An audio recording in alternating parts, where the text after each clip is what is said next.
Depuis des décennies, nous scrutons les étoiles, non seulement à la recherche de planètes ou de signaux, mais aussi d'anomalies. Ces rares moments où quelque chose dans le cosmos refuse d'obéir aux règles. Et aujourd'hui, le télescope spatial James Webb pourrait bien avoir découvert précisément cela.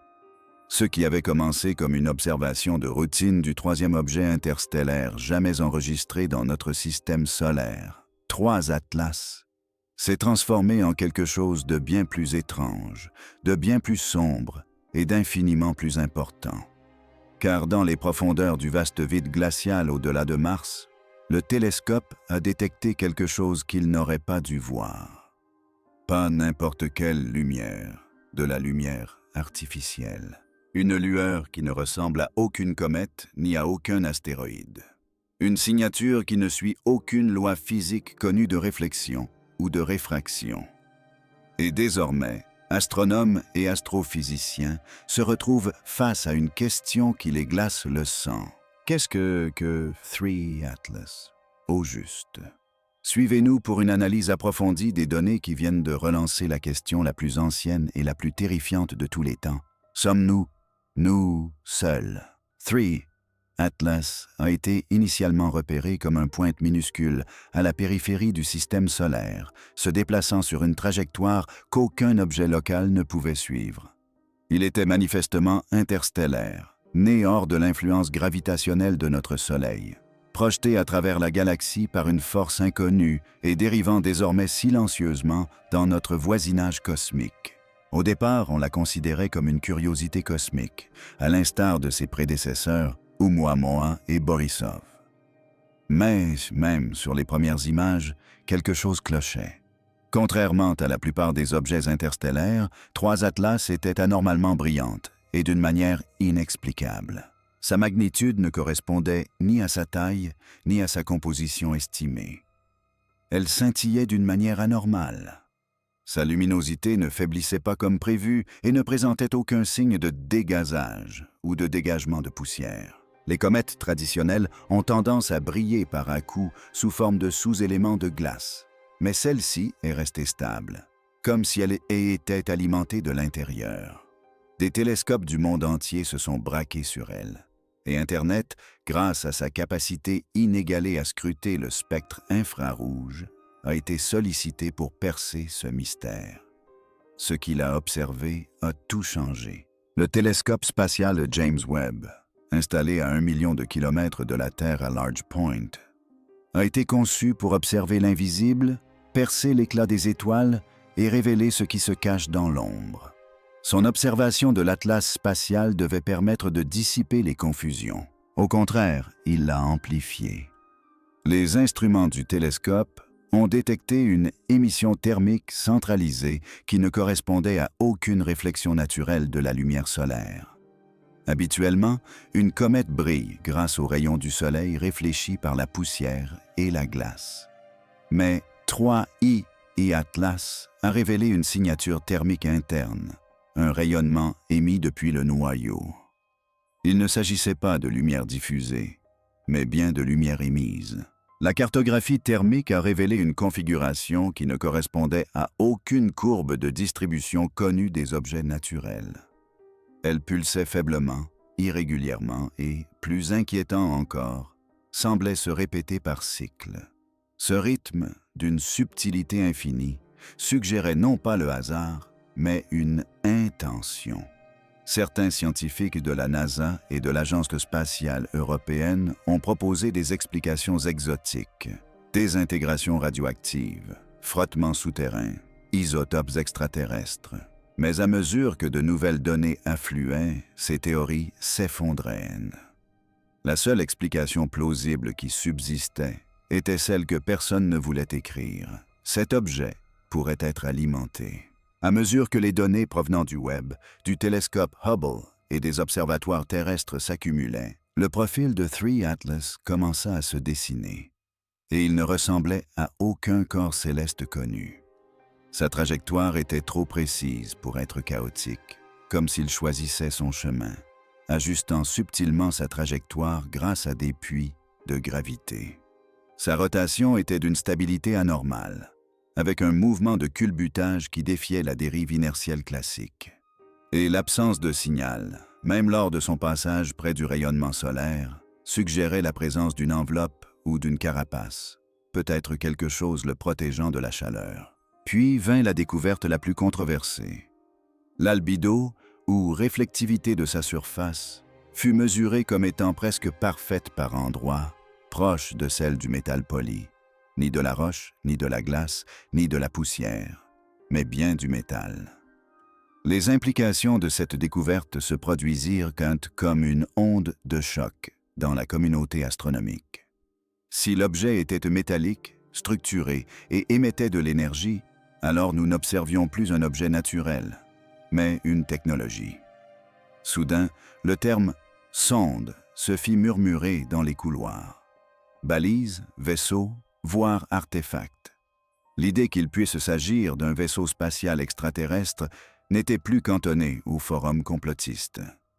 Elle circulait désormais discrètement dans les courriels institutionnels, derrière des pare-feux cryptés. L'élément de preuve le plus accablant n'était peut-être ni les émissions thermiques, ni la trajectoire, ni même l'étrange signature métallique. C'était la lumière. L'analyse photométrique a révélé un phénomène troublant. La lumière émise par l'Atlas à 3 yeux était concentrée sur une bande spectrale étroite. Autrement dit, il ne s'agissait pas d'une large réflexion naturelle de la lumière solaire, mais d'une émission contrôlée de longueur d'onde spécifique. C'est précisément le principe des matrices de LED, des systèmes de communication laser et des balises de signalisation des engins spatiaux. De plus, cette bande de fréquence incluait celle fréquemment utilisée dans les systèmes de communication et de guidage terrestre. Qui plus est, l'intensité lumineuse semblait réagir imperceptiblement au rayonnement solaire, comme si un système embarqué l'ajustait en temps réel. Elle ne scintillait pas de façon aléatoire, mais selon une étrange impulsion intermittente. Les astronomes ont analysé les données à l'aide de modèles de signaux connus. Leur conclusion est un peu concluante, mais non dénuée de sens. Certains ont suggéré que les impulsions ressemblaient à des séquences binaires. D'autres ont évoqué la possibilité d'une source d'énergie rotative. Mais la conclusion était indéniable. Cet objet n'était pas passif. Il était actif, et nous observions son fonctionnement en direct.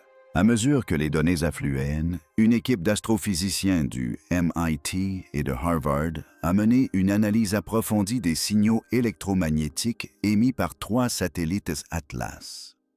Au premier abord, les fréquences semblaient aléatoires, un simple bruit dispersé sur le spectre. Mais lorsqu'ils ont appliqué des transformés de Fourier pour isoler des motifs cycliques, une observation s'est révélée. Au sein de ce brouhaha, enfoui comme un murmure sous le chaos, se trouvait une impulsion structurée et répétitive, d'une précision inconcevable pour être naturelle. Il ne s'agissait ni d'un signal binaire standard, ni d'une modulation typique des technologies humaines, mais elle portait l'empreinte indéniable d'un codage intentionnel. Certains ont émis l'hypothèse qu'il pouvait s'agir d'une balise, d'une IA, une émission répétée destinée à des récepteurs d'origine extraterrestre.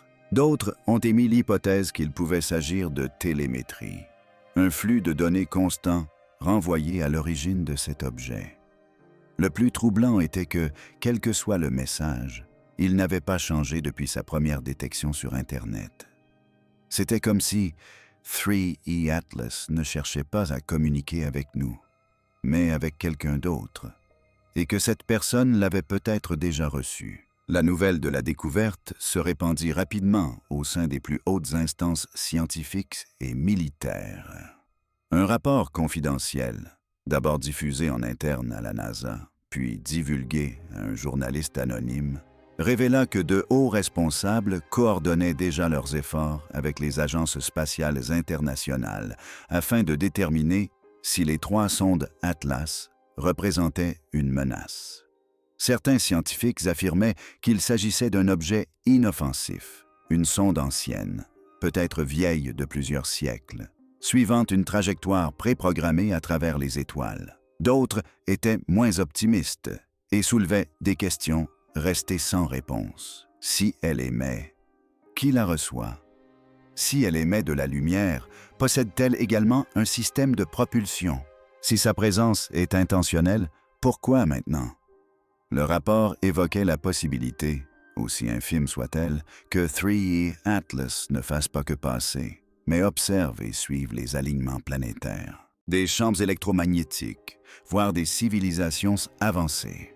Cette possibilité a semé la panique en coulisses, car si cet objet n'était pas seul, quelque chose d'autre pouvait être en route, quelque chose qui l'avait envoyé. Des recherches plus approfondies sur la luminosité de 3E Atlas ont conduit à une hypothèse révolutionnaire. L'objet n'émettrait pas seulement de l'énergie, mais la capterait également. La façon dont son flux lumineux fluctuait en fonction de sa proximité avec le Soleil, combinée à l'absence apparente de réactions chimiques, étayait l'idée qu'il pourrait utiliser un système de captation solaire ou un système d'absorption photonique intégré sous sa surface. L'eau et un groupe de théoriciens ont émis l'hypothèse que le nuage de poussière entourant l'objet pourrait avoir une double fonction. À la fois un camouflage pour masquer sa structure artificielle et un milieu d'absorption du rayonnement solaire. Si cela s'avérait exact, Atlas serait un vaisseau autonome conçu pour voyager indéfiniment dans l'espace profond, se ravitaillant en passant d'une étoile à l'autre. Ce concept concorde avec les modèles théoriques connus de sondes interstellaires, des machines pouvant rester en sommeil pendant des siècles, ne s'activant qu'en atteignant un système stellaire digne d'intérêt. Et si notre système solaire a déclenché cette activation, alors le message a été reçu. Alors que les agences spatiales internationales s'efforçaient de trouver des réponses, une vérité est devenue de plus en plus évidente. Nous ne sommes pas prêts. Non.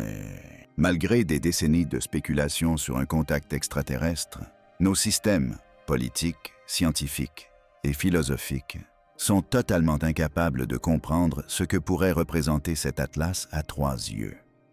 Aucune déclaration officielle n'a été faite, mais des documents internes divulgués par des agences françaises, japonaises et brésiliennes laissaient entrevoir des conclusions similaires. Cet objet pourrait ne pas être une simple anomalie, mais une première rencontre au ralenti. Contrairement à ce que Hollywood nous a appris, il n'y a eu ni atterrissage, ni apparition soudaine dans le ciel, ni réponse immédiate. Seulement des données, de la lumière et le silence. Internet continue d'observer l'objet chaque jour. Pourtant, chaque réponse semble soulever 2 nouvelles questions. S'il s'agit d'un contact, alors c'est un contact selon leurs conditions, pas les nôtres.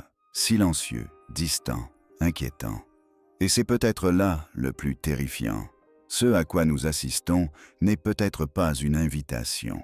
Il pourrait s'agir d'une surveillance, et nous avons peut-être déjà été repérés. Alors que les astronomes pensaient que 3I Atlas avait atteint une trajectoire prévisible, un événement inattendu se produisit. Sa luminosité augmenta brusquement. Il ne s'agissait pas d'une hausse progressive due à sa proximité avec le Soleil, mais d'une éruption soudaine, capturée en temps réel par le télescope James Webb et confirmée par plusieurs observatoires terrestres. La luminosité de l'objet augmenta de près de 40% en moins de 2 minutes, avant de se stabiliser à un nouveau niveau élevé. Aucune explication naturelle ne correspondait aux données. Aucun signe d'interaction avec le vent solaire, aucun impact, aucune désintégration fragmentaire. C'était comme si quelqu'un ou quelque chose avait actionné un interrupteur. L'éruption n'était pas seulement visible. Ce phénomène s'est accompagné d'une modification de la signature thermique de l'objet, comme si des systèmes s'étaient activés. Les théoriciens ont avancé l'hypothèse troublante que cet objet soit entré dans une phase d'éveil, déclenchée soit par sa proximité avec notre étoile, soit par nos propres observations. Et si cette fusée éclairante était un acte intentionnel, alors elle était destinée à être vue. Peu après cette augmentation anormale de luminosité, les calculs orbitaux de plusieurs agences spatiales ont détecté un autre phénomène. 3 Atlas ne suivait plus précisément sa trajectoire prévue. Elle avait légèrement dévié, subtilement, mais de manière mesurable. La gravité seule ne pouvait expliquer ce changement. Même la pression de radiation solaire, souvent invoquée pour expliquer les légères variations de trajectoire des objets légers, ne suffisait pas. Ce changement était délibéré. Et plus inquiétante encore était la direction de la nouvelle trajectoire. Plus profondément dans le système solaire, avec une inclinaison modifiée, la rapprochant du plan de l'orbite terrestre. L'objet n'était plus un simple passant. En réalité, elle avait changé de trajectoire. Certains scientifiques ont appelé à la prudence, évoquant une anomalie gravitationnelle. D'autres, en revanche, ont interprété ce changement comme une manœuvre, une subtile correction de cap qu'aucune comète ni aucun astéroïde n'avait jamais effectuée. Et si 3 Atlas était capable d'une propulsion ou d'une navigation, même rudimentaire, cela signifiait que nous n'observions plus une relique. Nous étions face à un vaisseau en mouvement, un vaisseau animé d'une intention. Lorsque l'objet PCC, passé à portée des instruments spectroscopiques, embarqué à bord des télescopes Weber et Hubble, les scientifiques ont commencé à détecter des éléments et des composés de plus en plus suspects. Des traces d'alliage hautement réfléchissants, d'éléments de terre rares et, plus étonnant encore, des raies d'absorption spectrale ressemblant à des composés jamais répertoriés dans notre tableau périodique ont été détectés. Il ne s'agissait pas de matériaux que l'on trouverait dans un fragment de roche interstellaire gelée. Ils avaient été conçus, ou du moins synthétisés, dans des conditions dont l'existence naturelle est inconnue. Un profil spectral ne correspondait à aucun processus chimique connu, mais ressemblait fortement à des composés théoriques proposés dans les laboratoires de physique quantique. Des substances que l'on croyait n'exister que sous l'influence de champs magnétiques intenses ou par confinement quantique. Cette découverte impliquait soit un âge insondable, suggérant que l'objet est antérieur à la civilisation humaine de plusieurs millénaires, soit une fabrication récente et extrêmement avancée par une civilisation bien plus avancée que la nôtre. La nature des matériaux était plus éloquente que n'importe quel signal. Car même si nous ne pouvions décoder le messager lui-même était d'une nature surnaturelle. Face aux preuves de plus en plus nombreuses pointant vers une origine non naturelle, les gouvernements et les agences ont commencé à réagir, non pas publiquement, mais avec une urgence indéniable. Le niveau de cryptage a été renforcé sur les réseaux des observatoires. Des équipes de recherche ont été discrètement réaffectées. Une augmentation soudaine et inexpliquée des recalibrages de satellites a été constatée sur plusieurs continents. Les nations spatiales ont entamé des discussions d'urgence confidentielles à huis clos. Un document divulgué d'un consortium international de défense suggérait que les 3 satellites Atlas pourraient ne pas être de simples visiteurs, mais des éclaireurs. La structure inhabituelle de l'objet, sa rotation stable et sa capacité apparente à rester opérationnelle à travers les distances interstellaires suggéraient une conception compatible avec celle des sondes d'observation à long terme. Mais s'il s'agissait d'une mission d'exploration, que cherchait-il? Et, plus inquiétant encore, que nous réserve l'avenir? Dans les universités, les observatoires et les centres de commandement militaire, un consensus terrifiant se dessinait. Nous n'étions plus seuls dans l'univers et le premier contact pourrait bien ne pas être une conversation, mais une évaluation. Alors que les spéculations atteignaient leur paroxysme, une équipe audacieuse de l'Institut SETI décida de prendre le risque que personne d'autre n'osait prendre. Ils envoyèrent une impulsion radio ciblée directement vers l'emplacement prévu de 3 Atlas. Le message contenait des constantes mathématiques universelles, le tableau périodique des éléments et des représentations visuelles élémentaires de l'humanité. Il s'agissait d'une poignée de main cosmique, d'un bonjour prudent. Les jours passèrent, puis une semaine, sans réponse. Mais alors que l'expérience allait être classée comme un appel resté sans réponse dans le vide, l'une des stations de surveillance au Chili a enregistré quelque chose d'étrange. Une impulsion de retour à bande étroite, hors fréquence, déformée, mais indubitablement synchronisée avec le message original. Ce n'était pas une réponse en langage naturel. Ce n'était pas un écho. C'était un ping, un signal de retour avec une variation suffisante pour indiquer qu'il ne s'agissait pas d'une simple réflexion. Il avait été traité. Il avait été renvoyé. Mais ce qui a le plus perturbé l'équipe SETI, ce n'était pas le signal lui-même. C'était sa synchronisation, car la réponse est arrivée précisément 72 heures après la transmission, à la seconde près. Cela signifiait que non seulement notre message avait été reçu, mais que le délai avait été calculé et que la réponse avait été délibérée. Suite à la détection du signal de retour, des anomalies techniques ont été constatées dans les observatoires du monde entier. Les instruments infrarouges de Weber ont affiché, pour la première fois depuis son lancement, une cartographie thermique erratique. Par ailleurs, les capteurs gyroscopiques de Hubble ont enregistré des microfluctuations malgré une orientation stable. Les télescopes terrestres ont connu ce qui a d'abord été attribué à des bugs logiciels, des cartes stellaires mal alignées, des distorsions de pixels inexplicables et des flux de données figés, précisément lors de la mise au point sur un atlas stellaire à 3 yeux. Mais ces anomalies n'étaient pas aléatoires. Elles se produisaient par périodes synchronisées, comme si elles étaient coordonnées, comme si quelqu'un ou quelque chose cherchait à nous empêcher de les observer de trop près. Une théorie a émergé d'un groupe de réflexion secret, profondément enfoui au sein de l'Agence spatiale européenne. L'objet n'émettait pas seulement des signaux, il brouillait nos communications, interférant de manière sélective. Les conséquences étaient stupéfiantes. Un visiteur passif ne dissimule pas son identité. Un éclaireur, si l'objet gérait activement ce que nous pouvions voir et quand nous pouvions l'observer, alors nous ne l'observions pas. On nous le permettait. Puis, le silence. Quelques jours après l'incident de signal et les dysfonctionnements techniques, les mises à jour web ont été retardées, restreintes, puis finalement redirigées. Les journaux de bord publics sont devenus inaccessibles.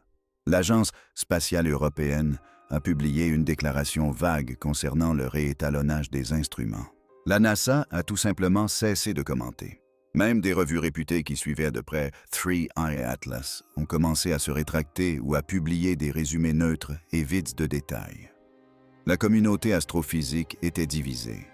Certains pensaient que les agences s'efforçaient de valider la découverte avant de la rendre publique.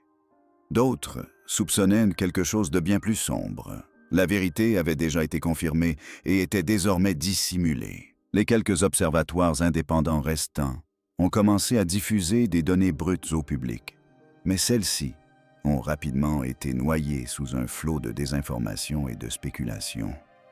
Ce qui était autrefois un mystère scientifique mondial était devenu un atout stratégique. Et l'histoire nous a montré ce qui arrive lorsque les gouvernements classent une découverte confidentielle. La vérité meurt dans le silence. Dans un ultime effort pour comprendre ce qu'ils observaient, une coalition d'astronomes et de mathématiciens s'est tournée vers la reconnaissance de formes et le calcul des probabilités. Ils ne cherchaient plus une communication, mais une preuve d'intention. C'est alors qu'ils ont découvert la configuration la plus terrifiante qui soit. La trajectoire de l'objet à travers le système solaire, bien qu'apparemment naturel, dessinait un arc de Fibonacci lorsqu'on le comparait aux positions planétaires. Une spirale ancestrale d'une beauté proportionnelle omniprésente dans la nature et, par une étrange coïncidence, dans de nombreux protocoles de communication terrestre. De plus, le moment des corrections de trajectoire, des éruptions lumineuses et même de la réponse au signal était corrélé à des suites de nombres premiers. La probabilité que cela se produise naturellement est astronomiquement faible. Ces motifs ont été choisis. Cela signifiait que cet objet, l'Atlas des 3 étoiles, ne se contentait pas de traverser le système solaire. Il naviguait avec une précision mathématique, comme s'il suivait une carte ou un horaire précis. Quelques théoriciens murmuraient alors l'impensable. Il ne s'agissait peut-être pas d'une sonde interstellaire, mais d'un message interstellaire, non pas composé de sons ou de symboles, mais de comportements. Et nous venions de décoder le premier mot.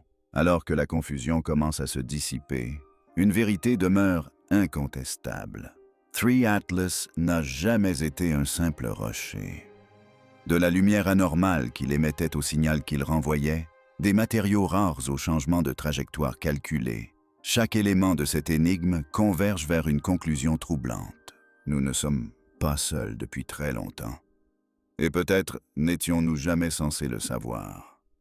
Le télescope James Webb, construit pour scruter la naissance des galaxies, a peut-être plutôt aperçu quelque chose conçu pour nous observer en retour.